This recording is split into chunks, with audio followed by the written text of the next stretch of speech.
let's go ahead and get started. For those of you that were timely, first of all, thank you, Betty, for coming by today and making sure that I remembered that at the meeting. Betty came by the office earlier and she goes, "Okay, I'll see you at 3:30." I said, "What are we doing at 3:30?" I had it on my calendar, but I hadn't looked that far into the afternoon. She goes, "We have a meeting together," and I was like, "Oh, okay, yes, ma'am, I'll be there." You know, when Betty tells you to do something, everybody here knows what the answer is, right? Yeah. Yes, ma'am. Yes, ma'am. Yes, ma'am.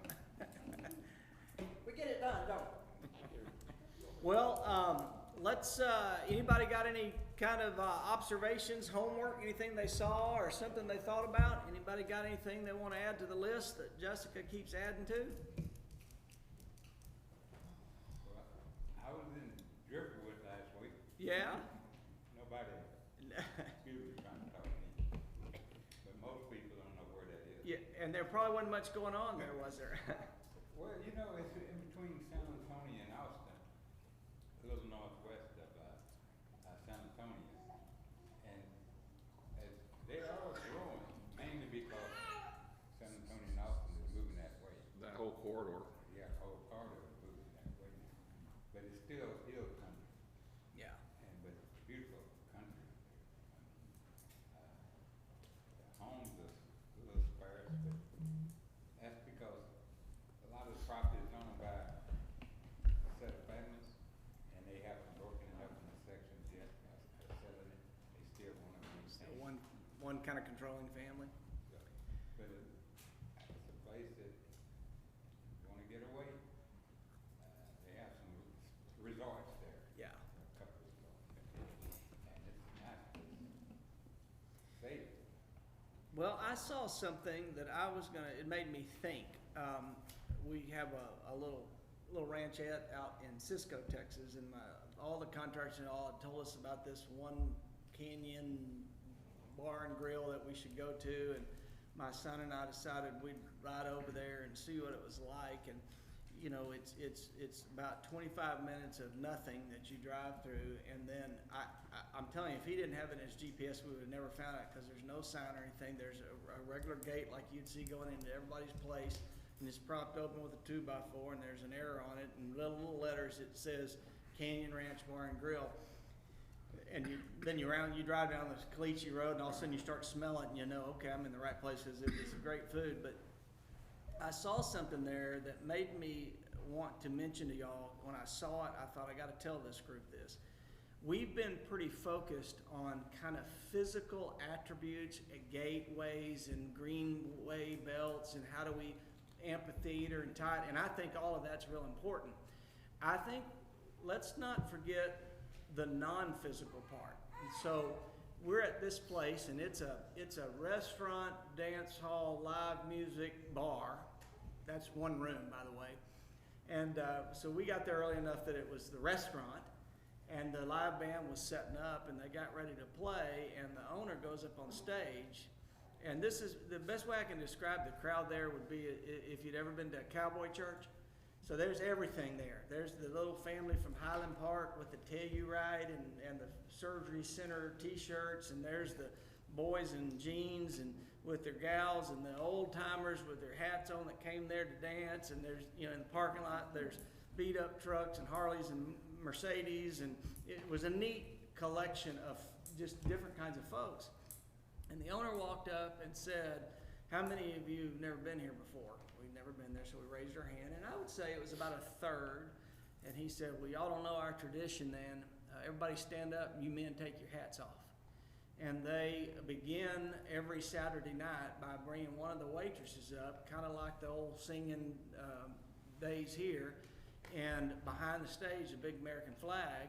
In a cappella, they turn around and face that flag, and that waitress sang the national anthem, and I have, about halfway through it, I went, "Oh, I'm an idiot," and I got my phone out and started recording it, and I got the audience, because it was just really neat to see this moment where all different kinds of, even those little kids that were just acting like wild Indians, every one of them standing there, hand over their heart and all. And I've seen that in other communities when there's some kind of traditions. Every Friday morning at 9 o'clock, this happens downtown, or every Saturday night, you know, this happens. And I think we've focused a lot on just the physical attributes, but let's talk about those things too, like traditions or things that aren't physical necessarily, that could become big deals where people say, have you ever been to Nacogdoches when they do the blank, whatever that is? And so that was my homework, and if you want to see the video afterwards, I have it on my phone, and I kid you not, I sent it to my wife, and she's been a little ill, and she was asleep, and I knew she wouldn't get it until the next morning, and she said, I don't know why you sent that video, but it made me cry. And I was like, that's why I sent it to you. No, so no signage got you there. Yeah, They didn't spend a fortune on signage, did they? No, and it's one of those. It's very much a word of mouth place, and I just had about 3 plumbers, 2 electricians, and the trash man tell me I should go there, and the contractor, and that was a pretty diverse crowd. I figured they're all telling me to go there. I think I'm going to go there, but I really was. It was neat that clearly they'd been doing that tradition, kicking off every Saturday night for years. Because when I looked around, he said, "Everybody, take your hat off." All the homeboys, their hat's already off. They know it's coming. They knew it was coming. The rest of us are, I'm pulling my cap off and trying to put my wild hair back, and here we go. So it's kind of neat. So, other thing we started doing at homework, unless anybody else, anything else to add, but anybody heard a gripe or a complaint or got something on their mind that we need to address as a group? Good. Well, going once, going twice. Well, yes, I'll make a statement about that. Get after it. It occurred to me, I've been going, since I've lived here periodically to city commission meetings, but all of a sudden now in my old age, I think it's important that I go all the time. And I find that when we were discussing having a new city plan and downtown plan, how people were so vocal about it. And it's dawned on me from coming to the meetings and see how few people come and visit, or the open forums that Jessica has prepared for us and we go to at the hotel and different places, how few of those people that complained about us doing this, they're not showing up for any of the input meetings. Yeah. So I guess they're still unconcerned about it. I think if they were so concerned about us doing it, that they would attend some of the events. Yeah. And that bothers me a little bit. Yeah, and I've noticed that too, and I've actually Confronted some quizzed people? some of them on them, and some of them have quit participating in things because they were quizzed on it. And the only thing I know there is, if, like we've talked about before, we know that just like y'all's 73 plan, the city's not going to be able to do everything we come up with. We know that. But if we paint a picture that's inspiring enough, the people that voted no already in their minds and hadn't looked at anything since, if we do our job, we will move some of those off a high center, and they will say, well, actually, that's pretty good, or actually, that would be a neat idea. And that's just all I know to do, Betty, is to be committed and come up at the end with something, that shows a picture that much of it is attainable. I mean, if it's all multi-million-dollar, we're going to do all of this. But if we can come up with some things, and to be honest, Roy, like we talked about, if some people from some of our underrepresented communities see something in there, it'll inspire them to engage too. And I think we have that responsibility. So, can I ask a question on that? Because I've been here, it'll be 8 years in January, and it's the same thing, rinse and repeat, new process, opposition, then it fades away. But in my 8 years, I'm not sure we've asked people, okay, so what do you want? yeah. And how can we help you achieve that? Yeah. And have them vocalize it, verbalize it, write it down, and that way we can, when it happens again, we know what they want. I don't know if we've ever done that as a community, because you've got opposition, you may not come to consensus, but we don't know what the opposing side wants. The only thing I can think of doing there, probably between several of us that have been to several of those city commission meetings, we could assimilate a list of people. And to be honest, those that were in opposition were not unknowns, they are knowns. They're people that we all know. Well, no, And- I just wondered if we couldn't come up with Well, what I'm wondering is if we made that list, Jessica, if we couldn't reach out to them and say, look, we know you didn't like this, would you think about holding a small group, letting one of us come, or would you please go and fill out this survey? Maybe a little, and I really think that if we made that list and brought it in here and just passed it around, that there would be very few names on the list that somebody in here wouldn't say, oh, I can call him. I see him every Tuesday at coffee anyway. He comes through the drive-thru every morning for coffee, you know, kind of thing. I think without a real massive city effort, if we could make that list, Jessica, I think we could pass it around in here and put your, because I don't think that's that's all of us. We all got to own that. I can call this person, I can call that person, and just say, we talked about you at the committee meeting. We know you're not real fond of this. We want your input. Would you give us a shot? Would you at least fill out the surveys? Would you be my guest at the meeting? Would you host a small group, etc.? Laura? Is there a way we could have concrete options? You know, I think sometimes it's so open-ended, people don't even know where to start. We talked about this a couple meetings ago. And The exemplars? yeah, and I think when you say, okay, what do you want? It's like, it's so huge. It's so big they don't know You where know, to like, start. how about if you say, would you, like in this particular area, would you like this or that? And this or that? And it'll just let people know what their options even are. A lot of people are not able to think that big picture. But- You're right about Yeah. that, I think. I think that's a good point. But I agree with Mario. In the past, I would say that there is not much interest, but you'd be surprised how many our citizens come in on their needs and what they want on the media, but they would still not come to a meeting or a city council meeting or even a public community meeting. But they will make come in after come in on social media. And I also think that many of them, if we put the right name by them, I think they would have frank conversations with individuals that they have a decent relationship. You know, if you've got one of those naysayers that really does come through and eat breakfast every morning, and you went out and plopped down and said, look, I know you weren't for this. Let's talk about it. Tell me some things you'd like to see in the town. You're going to get some good info, whereas even maybe better info than the survey or something like that they're not going to want to participate in. And I just think, given who these people are in here, there's just not going to be many people on that list that some of us don't have enough a relationship with that we can kind of reach out and make that happen. Approach Yeah. might be the way Yeah. to pick. But Miles, I think after 8 years, and I'm gonna piggyback on what Mr. Bolden said, I think a level of accountability is needed, because if I don't know the answer to what people want, what the opposition wants, that's not very transparent or accountable, since it tips a balance of power. Yeah. They've tipped it, but didn't ask for anything. Maybe Roy's got it right. Maybe I should just go out on Facebook and say, all you people that stand up and said bad things are idiots. And then the next thing you know, we get all the comments you ever wanted, probably. Oh, you're gonna be real bright. aren't you? It's not going to happen. I don't even have a Facebook account, so. You know, another thing that maybe we need to look at our communication, maybe we need to communicate a little better what we're trying to achieve. Because I think a lot of people don't really even understand what the master plan is trying to achieve. So they might be able to have more input.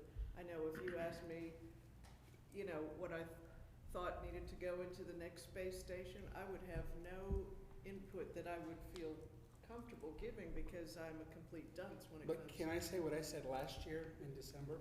Okay, It's been almost 50 years without a plan. So we've got 2 to 3 generations of people in Nacogdoches that have never heard of a master plan. right, they don't even know what that And we have is. one group that doesn't care, frankly. That's the scary part. So that's a blind spot for Right, us.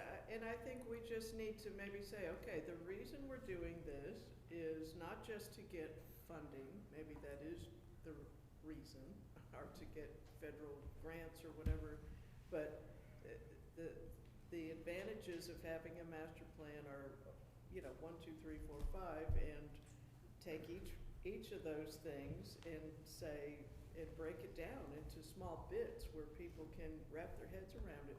Maybe they'll only have an opinion on a few of those things, but at least they can feel like they're contributing. And Laura, one thing I do wanna go back to, what you mentioned, like with the examples and stuff like that. Uh-huh. I think we're gonna engage people through all different steps of this process, cause right now we've been doing a lot of that big brainstorming, like, what do you want NACDOT's sky's the limit type thing.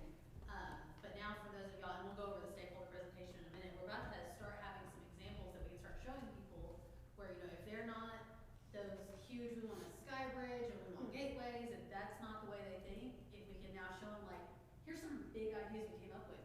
Do you like this? Do you hate this? Like, and maybe that'll inspire some people and maybe they engage in that way.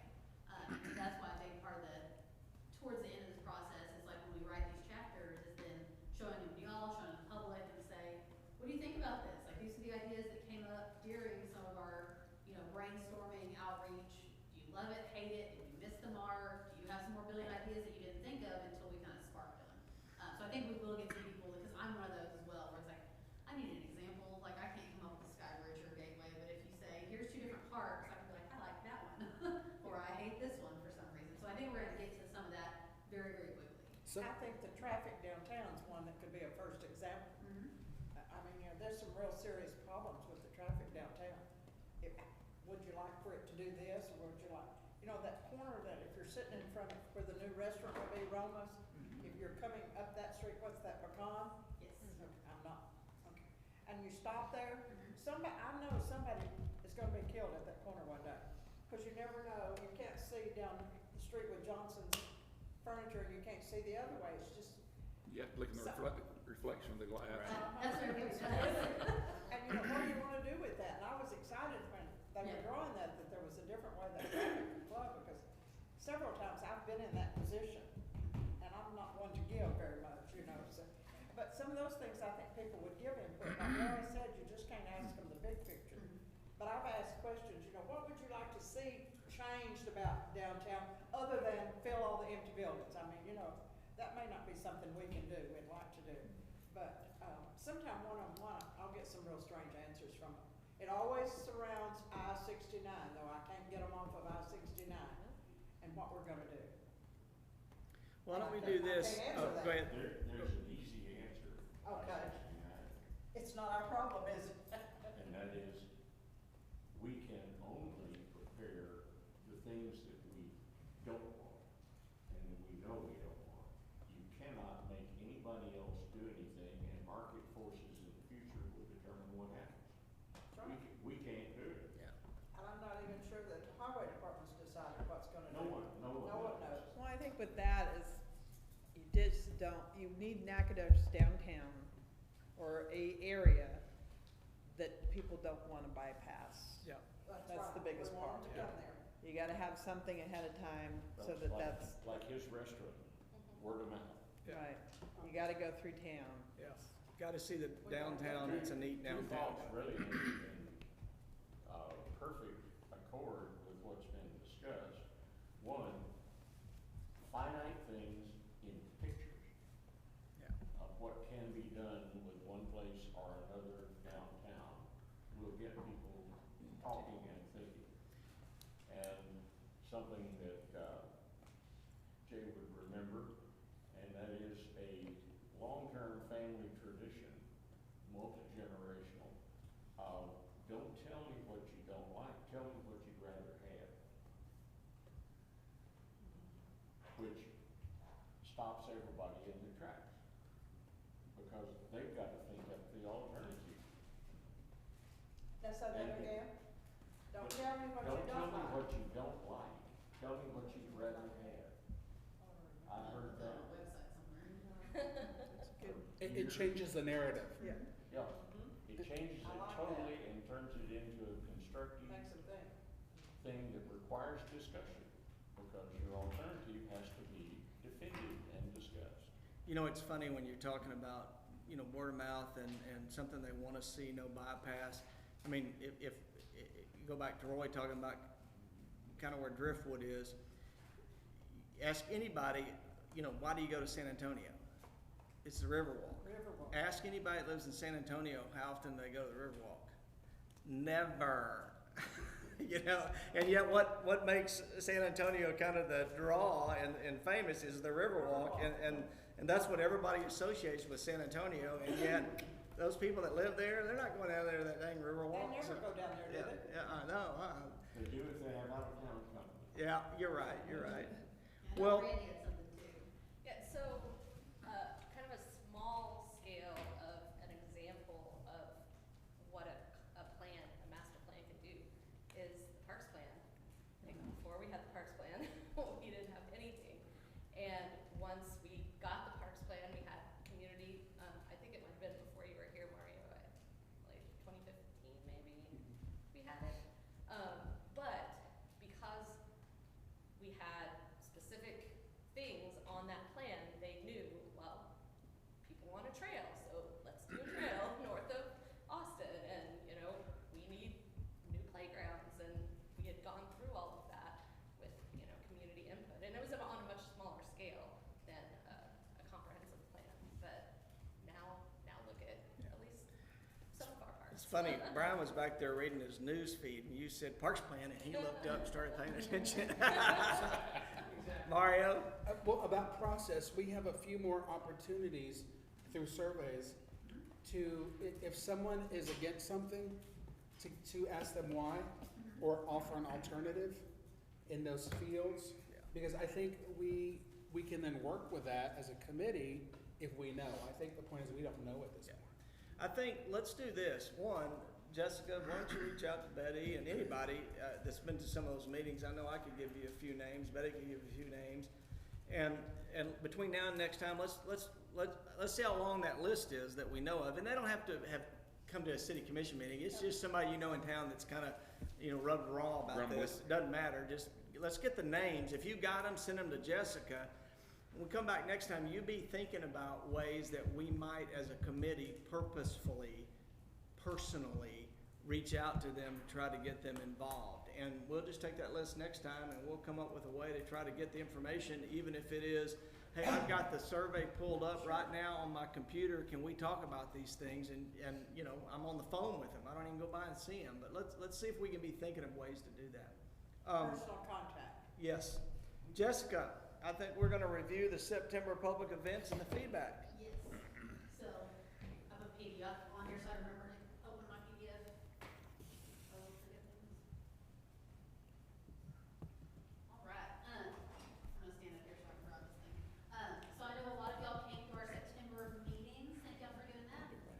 We had a downtown focus group, we had a walking tour, we had a 2-day design charrette, and then a stakeholder feedback meeting.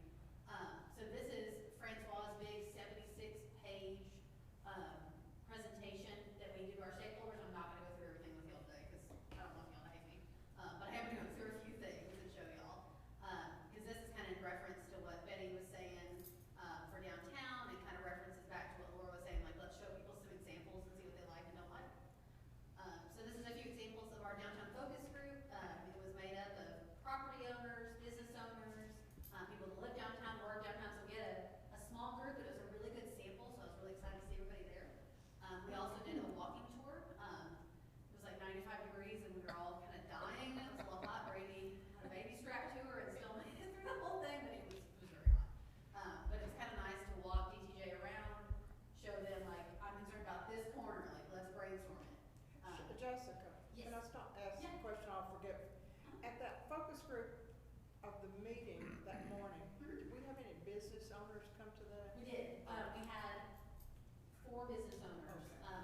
you're not expected to buy money, or to buy things and use some cash. Then they gave us some examples of what could be done if we added, you know, more sidewalks, if we added wider sidewalks, how we could have outdoor Do seating. you have the one that shows the traffic flow coming up still, or is? Yes, I think Okay. that's coming up next. No, not, Okay, just back up, on the back a little bit. and we can, sure you are. And the idea there was to change the traffic flow so that basically, you got it, it's a one-way down, Right. right? That's the corner I was referring to. So you still got the main corridor that is east to west, and we don't have to mess with TxDOT, but you could then, and then if you have an event, you can still shut just those pieces down during an event, and you got east-west travel still. Right now, every time we have an event downtown, it ends up, you wanna close all of downtown. And some of the things we've talked about is here, what's the street by the bank? Commerce and Pillar, that they're all have some sections that maybe, you know, you have some of those bollards like they put down, to close the road through the park that you just put up during an event, and you then have multiple areas, depending on the side of the event is, that you can easily lock that off, and you aren't making every business, you know, semi-inaccessible during event. Now, you're gonna have big events, Blueberry Festival, things like that, truck show, you know, things like that, that's gonna get all of downtown, but this gives kind of multiple spaces where you could have, you know, even an outdoor wedding going on over here, and you could have some, you know, an art festival going on over here, and you could have, you know, some kind of a pop-up farmer's market going on all at the same time. Yeah, and especially if we reroute any traffic over here, it allows you to have one big lane in the I middle. like that. And then sidewalks out, you know, more outdoor seating, green spaces, things like that. So I am 100% for that idea, just saying. And then you wanna talk about closing down the the rest of that, the street there going down by the city commission? Yeah, I'll get to that one, I think it's on our next one. Okay. One of the other ideas, I think this actually gets closer, is, you know, Pecan Street where it goes behind City Hall, which is,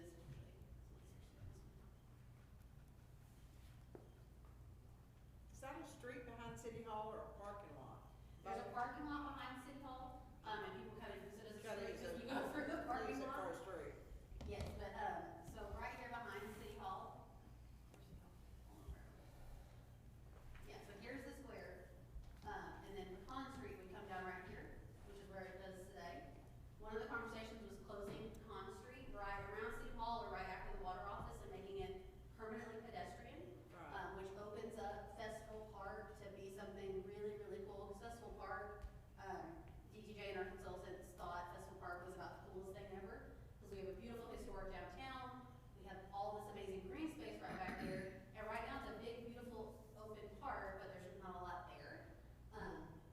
One of the things that came out of this was directly because of Eddie Shin, who said when you watch concerts down at Festival Park right now, you're looking and watching the concert, you're staring at people's underwear in their backyard, because it backs up to residential. And so one of the ideas was actually to flip the park around, so that way your pavilion is now right here instead of being over here where it is now. So when you're watching music, you're looking at that beautiful downtown. It would make space for, you know, things like lighting, you know, trees, you know, water features, because I know that was a big thing that came out. One other thing about closing Pecan, like all those draped across lightings and all that everybody always wants, we really can't do downtown because of the east-west thoroughfare. You could at that point in time, you could have that kind of permanent stuff that's always on, and it's even a safe place at night then, because it's lit up and, you know, you could get activity going on down there. During the truck show, there were so many people down there around the park. I hope that'll be one thing we do is reverse that festival park. I just think that would enhance downtown and the use of that park. Absolutely. Yeah. It's one of the things I told Brian, I was like, I love this idea, I don't know if it's possible, he's like, if it's possible with money, it's fine. It's just money. It's That's all it actually takes. way down here in the corner. So that was Maybe we one can get the thing. It truck would show to actually move it. completely go away. Exactly, we can see if they can do it. Move it. And so this is a few other ideas, like for Festival Park, where you could do some permanent seating in Festival Park, make it not necessarily amphitheater, because that would require a lot of dirt work, but you know, somewhat of an amphitheater. Another one of their ideas was to move the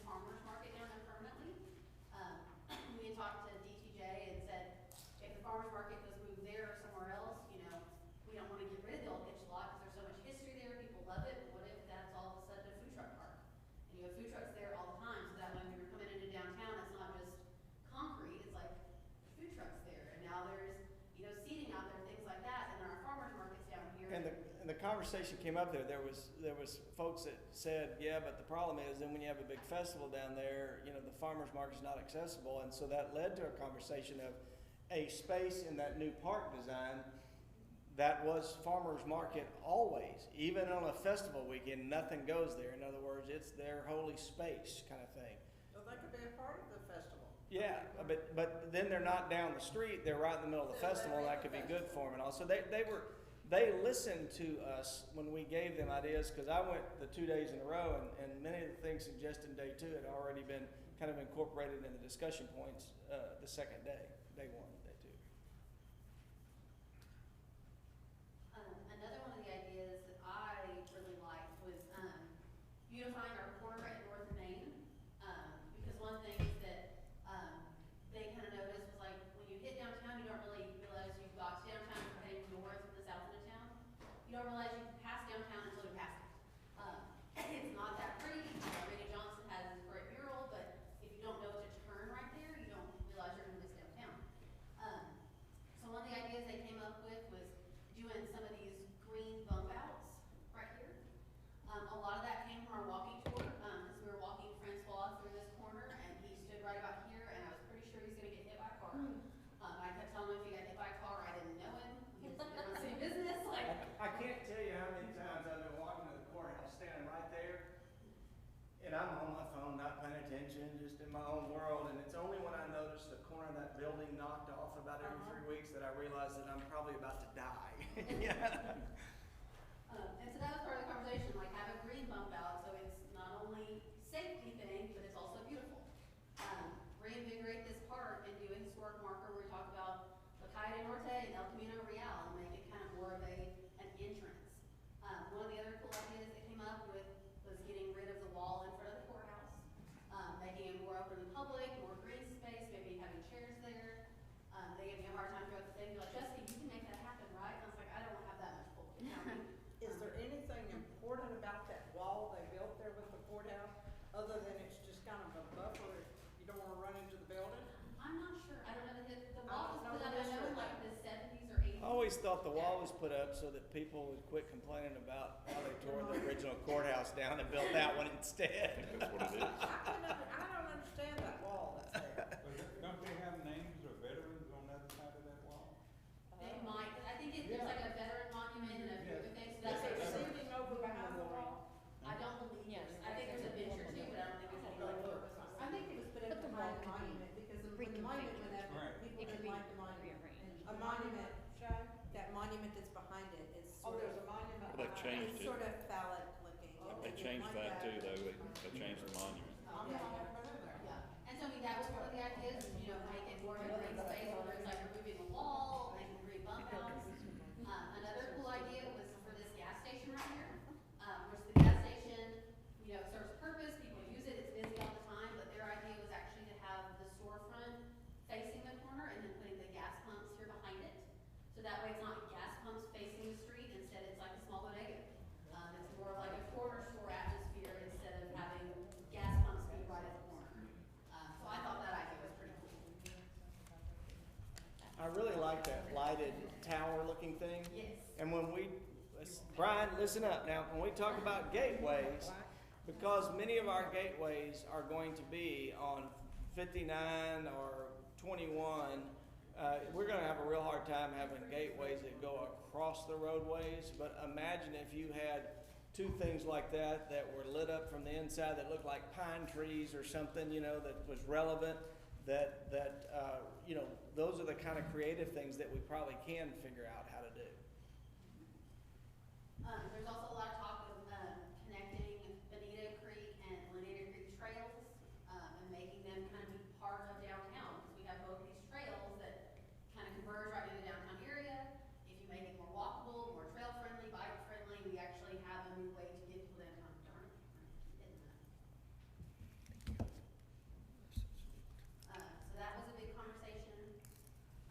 The other thing they reimagined, and some of this was on Mario's suggestion, was kind of redeveloping the Washington Square area. It's right kind of off of what we think of traditionally as downtown. We have the old university building over there. We have some buildings from that NISD owns that possibly may get torn down in the future.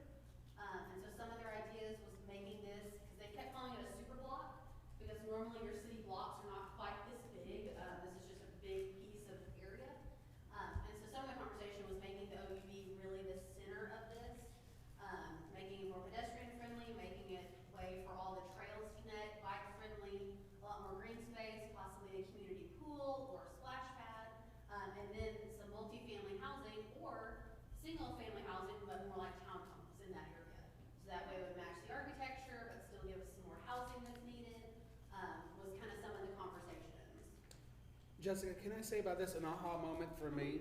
You know, I've blamed all the empty buildings downtown. I didn't realize how much property the city owned, the school district owned, and churches that are in downtown. So that's really the people who need to redevelop. Yes. We definitely take up a lot of space. And yeah, I didn't realize that until they started parceling it, but that was an aha moment. Because you think empty buildings, but the school district owns that whole square. Well, see, there by the old university building, the Martin building next door to it is gonna be torn down, so we're gonna have that space. And I liked his idea that that would open up, if there could be a thoroughfare, a street, an avenue of some sort over to North Street would be ideal. Yeah. And that's gonna give some extra property there to develop something.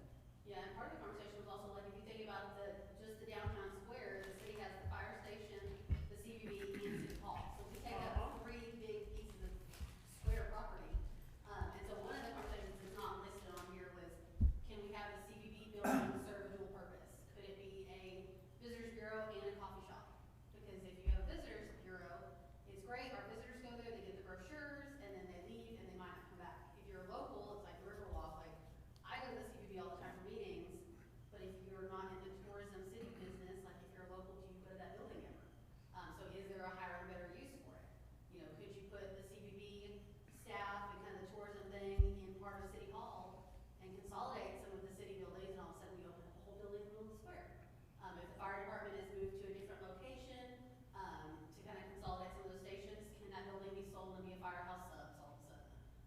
So that is a big thing. You know, the city owns a lot of property on the square, the school district owns a lot of property in the Washington Square area, so we definitely take up a lot of space. Well, the CVB building, don't a lot of people use that for meetings? They have meeting space downstairs and upstairs both. I think there's a few groups that use it on a monthly basis. I don't know if it's a lot of groups or if it's just they use it on a monthly basis, I'm not sure. But that was one of the things, whether it's, you know, having the CVB in there, and then there's a coffee shop too, which I think would be super cool. There's I think also, maybe the CVB got a coffee shop in there, and there's plenty of room for seating in that room where you go down, you go through to go downstairs, I don't know what that room's called. But there's an area in there where there could be seating and have coffee in there, I think would be real inviting, until something definite's done. Yeah. They well, can and do if that you now. know, if you know, meeting space is always an issue. I mean, our community room gets used all the time, but there's some Yours is activity used going all the on time. in some of the perimeter buildings down there that may create additional meeting space and all. We got to look at what it can be, not what it is today, because I think That's right. we've got some buildings down there that, you know, the truth of it is we always talk about the Regions Bank building, and, you know, it is not going to be like that forever. I mean, at some point in time, somehow, somewhere, some of that space will be able to be revitalized and used in a different way, whether that's a 3-story parking garage with more retail facing Pillar Street, who knows? But something will happen to that, savings and loan building. I mean, there's a variety of them down there that things will happen eventually. And to be honest, the more of this that we cause to happen, you know, Susie said something last time that y'all wanted to be here. You could have been somewhere else a lot easier. Well, your activity has caused other activity, and that didn't hurt you, that helped you. And I think that's what we'll see downtown as we start doing stuff like this. There are going to be other businesses that want to be there, and it's going to draw people down there, both living and just, you know, local people, much less the visitors. So I think, don't forget to think differently than where we are now, and wow, what could happen if. Well, if you travel along I-10 to Florida, all the CVBs along there, all the welcome centers and everything, you open the door and you smell coffee. You know, it's just, you wanna stop whether you need to or not, because that was when my son lived in Florida. And I think that would be a suggestion for our CVB today. Well, we're gonna need to have more staff though, because we don't have a staff that can do Can that. make coffee. Well, they make coffee, they just brought the coffee bar back, Oh, actually. have they? Oh, But good. if we're going to sell coffee or have a hospitality situation, then we have to have more staff. Have to have more. Yeah, we can't do it on the Oh, right. staff that we have. Or maybe even partnerships with, say, SFA Hospitality or something. Yeah. Well, Well, we there's love somebody else hospitality. That might have been a cheap shot, but I'll take them. Yeah, and that was part of our, some of the conversations when we were doing these was, what would happen if? And I mean, not all these things are gonna happen, and that's totally fine, but it's like, what would happen if we, you know, found a small entrepreneur that wanted to start a coffee shop in the CBD? Right. Cool. What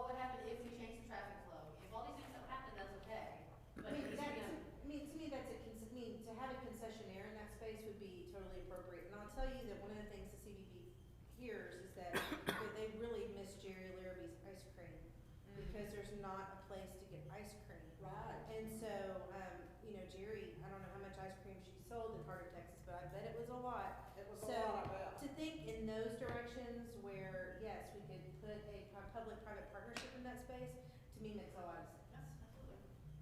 Yeah, so there was a lot of really cool ideas that came out, and of course, Miles' gateways. Woo-hoo! And some of this will come out in the map that I show y'all, kind of some of the proposed areas for gateways, and it was really kind of a right before you get to what we think of as downtown. So a lot of it for east-west, it's like when you're starting to come down the hills and all of a sudden you can start to see downtown. Architecture changes. A lot of it was at the bridge on South Street, like right before you get to the downtown area to kind of signal people that there's something cool coming up, so start looking for signs and things like that. You know, I'm just trying to change my tombstone. Some of you are old enough to know that right now I have people in town that still tell me on my tombstone they're gonna go down there and spray paint a Coke a day, which was the phrase for the bond election that passed 30 years ago. And I'm just hoping somebody will spray Gateway King or something, you know? I mean, I'm tired of being a Coke a day. We might. We could probably find you some kids that do that. And then, one of the other conversations that, I'm still having DTJ look at was I really wanted to try to figure out how we get, Church Street and Commerce Alley to kind of feel like it's a part of downtown, because they're right in the smack dab middle of downtown, and how do we make it feel like it is? And so some of these, they're still kind of working out, whether it's, you know, lights across Commerce Alley, and it's 100% pedestrian all the time, and all of a sudden we have a permanent food truck that goes there, or a coffee shop or something like that, permanent seating. They were playing with the idea of putting a lot more trees in there, and then where we could infill buildings if we felt the need to do that. I think there are gonna be some people that are like, put more buildings downtown, we need more retail, we need more space, we need buildings that are easier to get into because you're not having to restore historic buildings, and there's gonna be some people that say, don't put any more buildings down there, it's a historic district, we can't have anything. So I think that'll be a final line we'll get to walk someday. But so that Church Street, Commerce Street area is still one they're working on. Y'all gave them a lot of good input while they were here. So we'll get more details on this one. This was just kind of preliminary, you know, here's kind of what some of these curated spaces could look like, because right now back there, it's a bunch of concrete. And so we have a lot of opportunities to just be like, okay, we're just gonna shut it, and we're gonna do a hookup for a food truck, and we're gonna string lights, and kind of have a regulated event space. So we'll still work on that one a little bit. And you know, I mean, it's things like that. I know the city's hard up for money and we got a lot of deferred maintenance and all that, you know, and when we start talking about, you know, parking garage with retail centers, that's one thing, but stringing lights or closing a street, those are doable things that do not take quote unquote real money. And you can move food trucks. Yeah. So that's not, cause I remember when was it, Mr. Bolden, was it a year? It was over a year ago. Yeah, cause it was when, Jim Jeffers was still there. And we were talking about, the possibility of moving the farmer's market. Do you remember this, Jessica?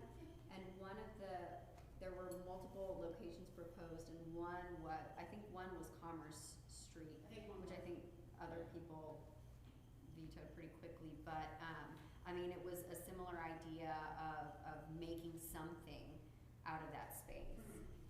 Absolutely, because even, the cigar shop uses Commerce Alley during their Dtac event, and they put lights out and they have music, and all of a sudden it's like, this is a cool little back alley, Yeah. like event space that we don't have to close Main Street, we don't interrupt anybody.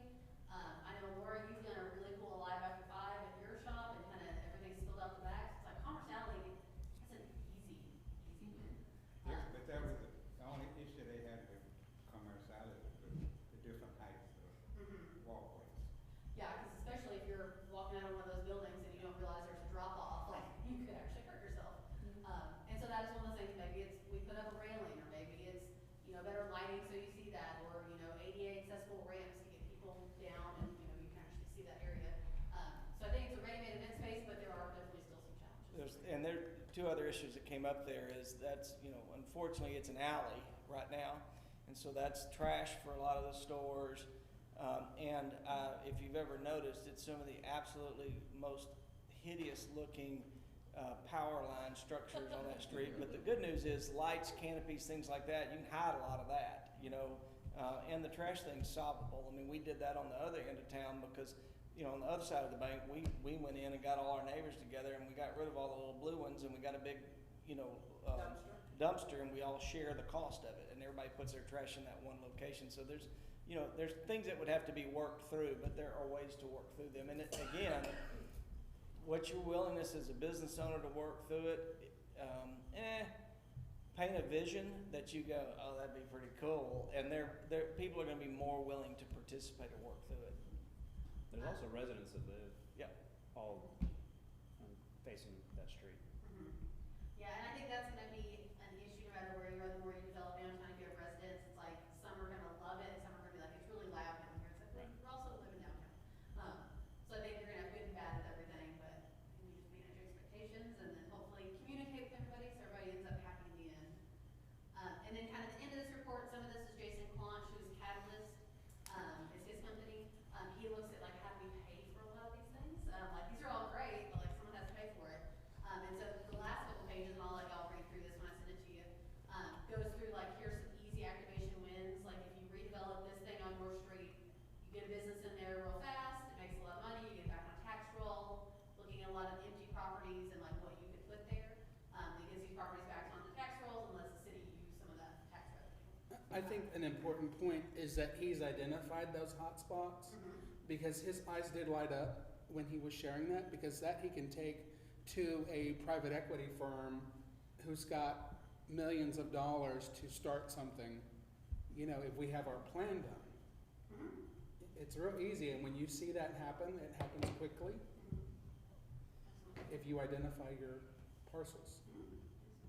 Maybe, Any questions about that part? maybe that's how we buy out the Canadian business owner.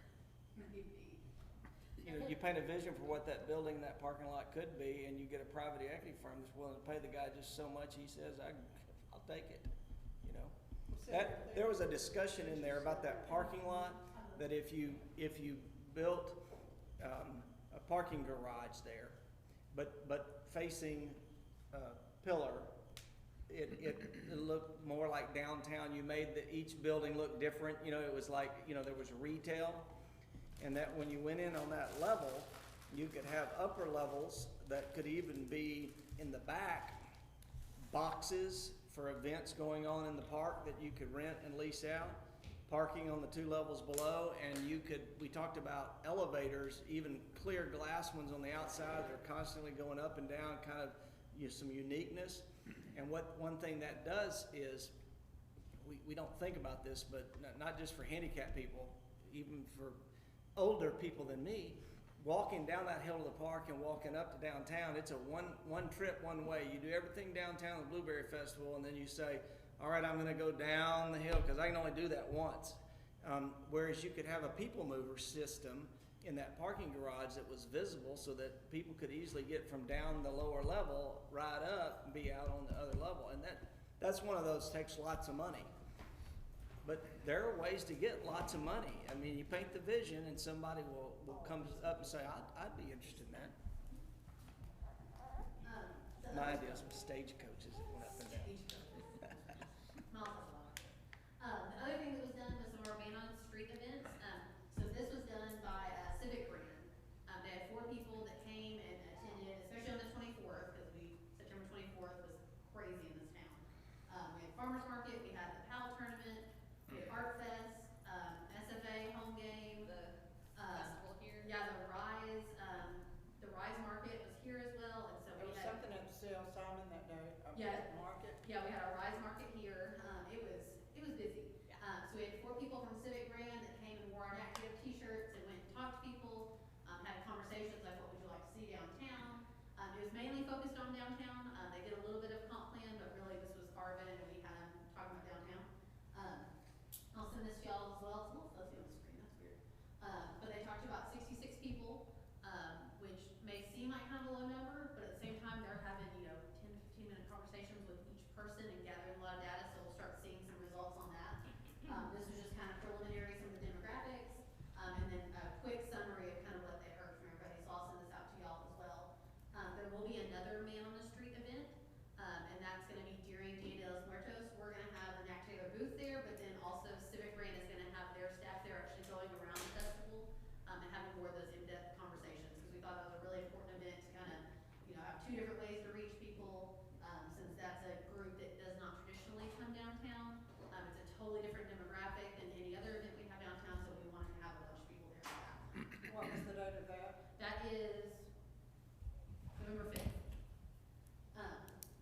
Which is a good transition. It is, yeah, good transition right in there. So these are upcoming outreach events. The 14th, we have NIC's Hispanic Heritage Night. Mario invited us to, so we'll have a Knack Together table at that. Elena and I will be working that one if anybody else wants to come and talk, and we'll have flyers and stress balls and all sorts of stuff to hand out. Even though now I'm worried I'm giving the wrong message since I'm giving stress balls to people. But it's fine. Also, October 25th, there's the Nacogdoches Senior Expo. The Daily Sentinel invited Elena and I to come have a booth there. Since those are two of our smaller, shorter events, you know, we didn't do a Sign of Genius. If y'all want to come, you're more than welcome to. But don't feel like you have to come staff those booths. November 5th, I want you to feel obligated to come hang out with me downtown. So that one, it's 4 to 8 p.m. We're gonna start setting up around 2:30 or 3. I created the Sign of Genius, and I will be sending that out to y'all tomorrow morning. We were supposed to have a booth at Art Fest, but we didn't have enough volunteers between this group and the comp plan. We still did some of the same activities over here during National Night Out, so we still did that activity, it just wasn't at Art Fest. But we really, really need help with the Dia de los Muertos booth. We're gonna have a bunch of handouts, we're working on a craft and activity to do there, so that way we can be doing an activity with the kids, and then kind of talk with their parents, get them to take surveys, things of that nature. So I will send out that Sign of Genius link in the morning, so if y'all could sign in on that. And then also I wanted to mention, if y'all have any other events that you're gonna have a booth at, you have a table at, you want us to do, please tell me, and I can either get you the stuff if it's something that you're gonna be at a booth, or if you think we need to sign up for something, we can absolutely do that. Those are just the ones we have on the calendar. Any questions about those?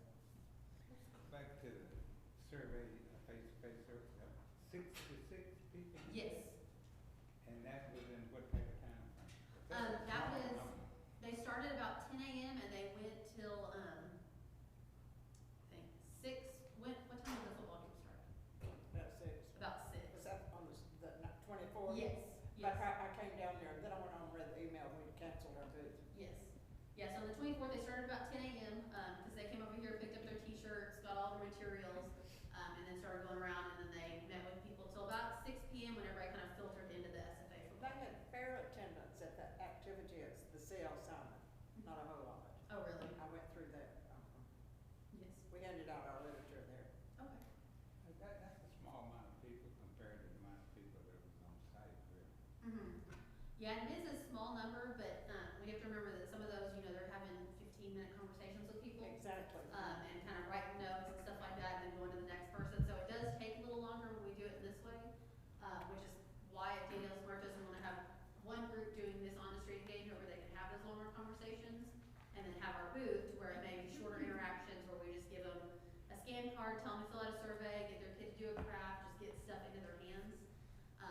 So I think we can get more during our day-to-day event. I think you'll have a good interaction at the Senior Expo. I think we will too. They always have good attendance. Absolutely. This is a note on the hoop tournament. Mm-hmm. My team won. That's important. We'll put that in the minutes for this meeting, because that's important to remember.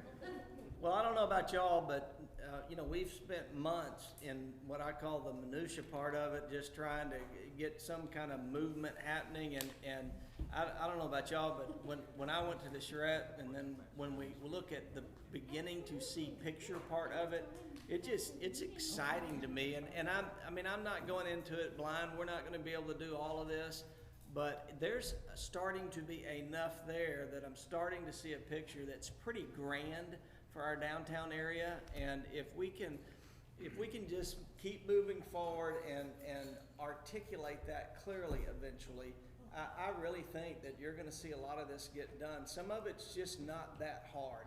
One of the things that you'll see in the plan that isn't that expensive is east and west at the top of the hill, when you come by the fire station and when you come by, I say the Sigma Chi house, that's just how old I am, that there would be, it'd be pretty easy to make two car observation picture places where there's a sign that says welcome to Nacogdoches, and you stand in it and you're shooting a picture of the Methodist Church steeple, or you're shooting a picture of the downtown brick streets, and you know, and we got to talking about that during one of the meetings, and that's not $1 million project.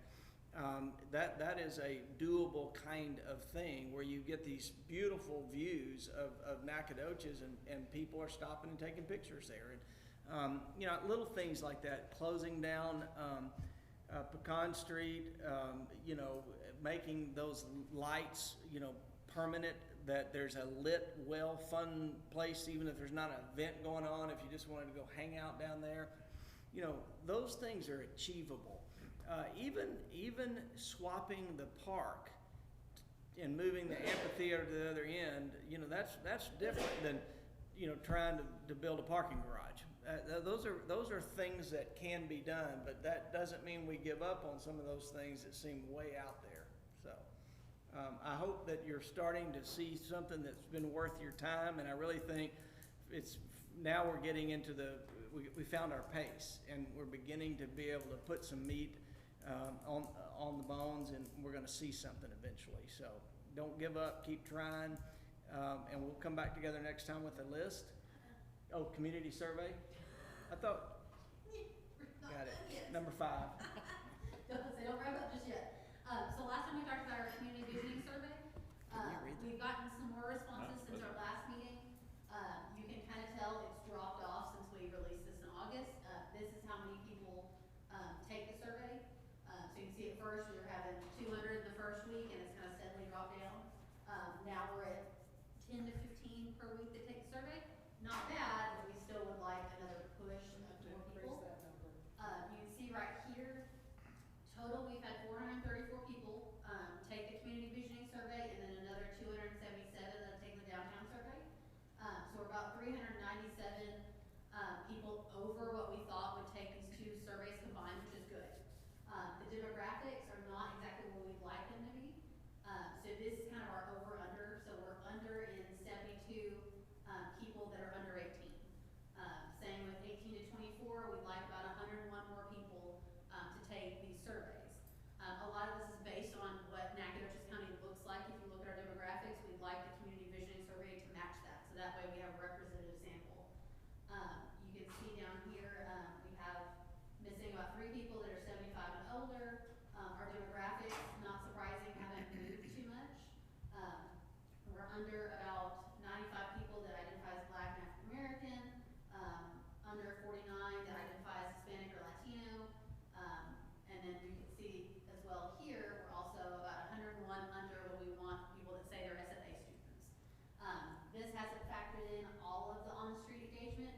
It has some here, but we haven't sent some of our demographics from like that. We did the SFA Health and Wellness Fair, and so Elena and I kind of sent in those numbers. We talked to quite a few students there.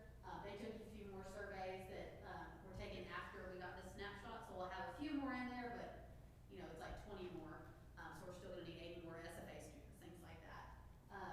So I know one of the things we talked about last time was putting flyers up at churches, barbershops, you know, restaurants, things like that. We've put out some, but I printed off a whole stack of flyers, and I'm going to hand them out to everybody at the end for y'all to take them with you. So, you know, if you're going to your barbershop, if you're going to your doctor's office, if you're going to your church, please take those flyers and put them out. They have our website listed. They have a QR code that will take you to the survey.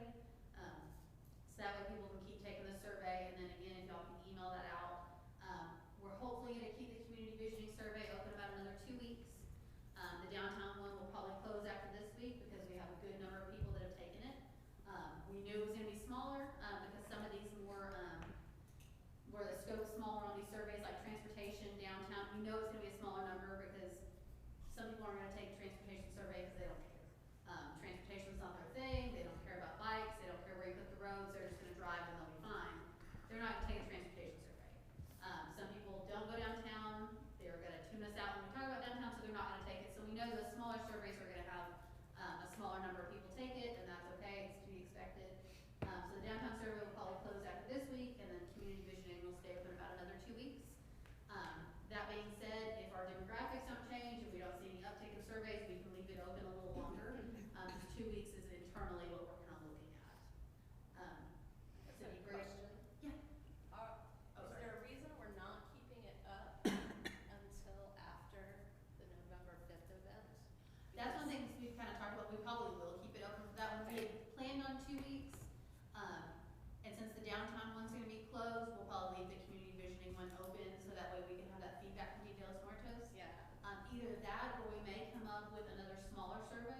because what we've kind of found, which is true, you know, a community visioning survey is pretty long, because we wanted a bunch of big general feedback, we knew that would be the longest one. If we're going to like an event like Dia de los Muertos, or the SFA Health and Wellness Fair, I can't say like, take this 3-minute survey. It's 3 minutes, it's all I need you for, because if they scan that QR code in front of you on an iPad I provide, it's gonna take them 20 minutes to take Okay, it. Jessica, what's your goal up there, instead of, you'd like, you've got 777. What's your goal that you really want? So the goal, we would like to have 1,000 with those two combined. And of course, that'll go up. You're looking for 1,000?